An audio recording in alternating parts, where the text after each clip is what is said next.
CrustBuster. I'm here today with Joel Moffett here at Springfield, Colorado.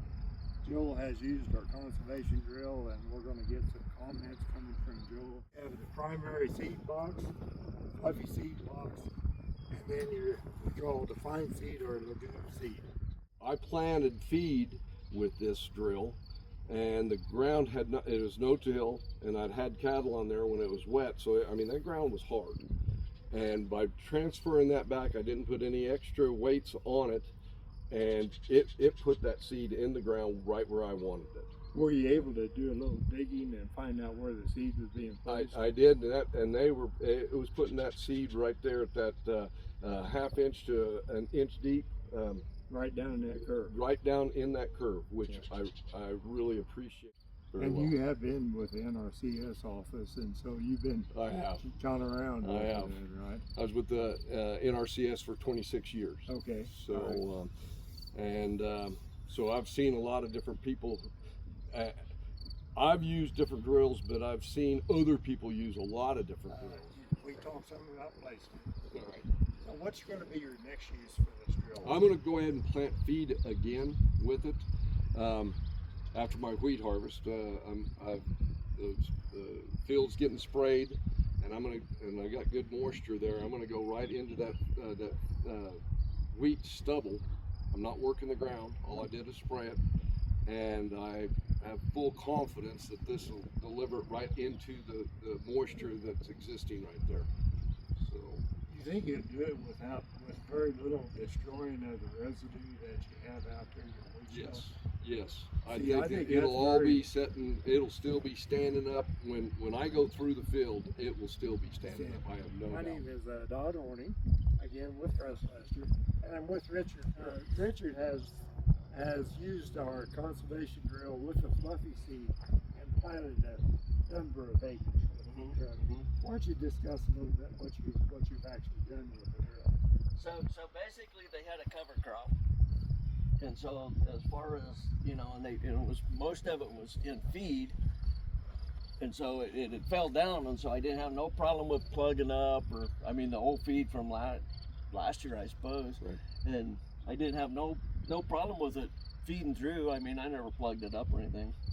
But cutting through that feed that fell over, it wasn't a problem. It did a good job. Nope, and it didn't pile nothing. You didn't drag nothing. It went through it real easy. That helps to keep that residue feeding through. Right.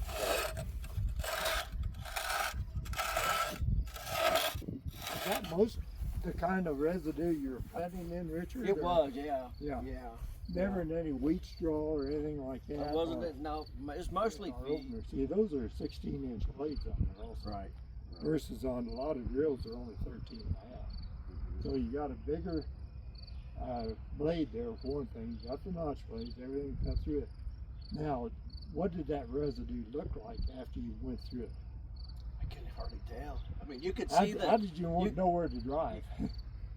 How did I know how to? Oh, I had the GPS on the GPS. Okay, all right. Yeah, it did it all on its own. So I just followed the line. So. Because that's one of the biggest things that. But you could see the. You could see where it was planting and then was in the ground. You could follow. It's what we were using, and we call this a picker wheel. And the picker wheel sets up in the box about so far. And so this is what pulls this fluffy seed down and through a slot, and then puts it on down into the open area. Right. Now inside the box, we have two agitators, and these agitators then, they're the same on both sides, but when it's turning this way, you can see this material is coming over and pushes over to the opener. You take this and turn it over, and the same rotation, you can see is always bringing that over top of the opener. So when you were working your box down to a lower level, did it keep that over top of your picker wheel? Most of the time. Most of the time. A couple of times I had to shuffle seed around a little bit, when I got really low, but on the most part, it pretty much, once you got amount of seed kind of out. It kind of stayed there. Okay. Yeah. How many acres did you plant? 350 probably. Okay.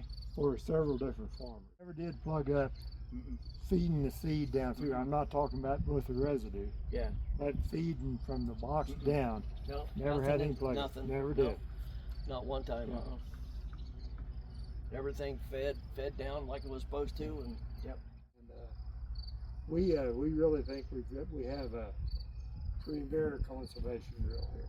Right. And we're really out pushing it because soil health and soil conservation, that has got to be paramount in our thought processes, and if we're going to have sustainable ag, you know, we have to keep our soil out there and in place. Right. So, and I think Joel would probably agree with us on that. So. I do. All right. Again, wrap it up. Joel, we appreciate all your comments, and Richard, we appreciate